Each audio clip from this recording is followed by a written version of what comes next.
Même dans les moments les plus sombres, une étincelle divine continue à brûler en chacun de nous, aussi faible soit-elle, nous dit Rav Dessler. Même au fond de l'indifférence spirituelle, Yom Kippour offre une voie de sortie.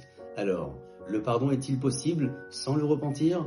Chers amis, Yom Kippour est un jour où tout repose sur notre soif intérieure de pardon et d'élévation spirituelle.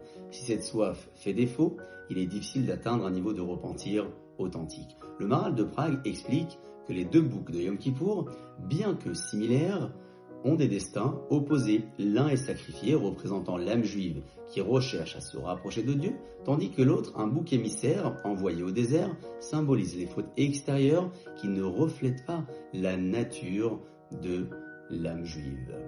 Pour illustrer ce propos, le Midrash raconte l'histoire de deux hommes, l'un chauve et l'autre chevelu, tous deux couverts de paille, après une rafale de vent.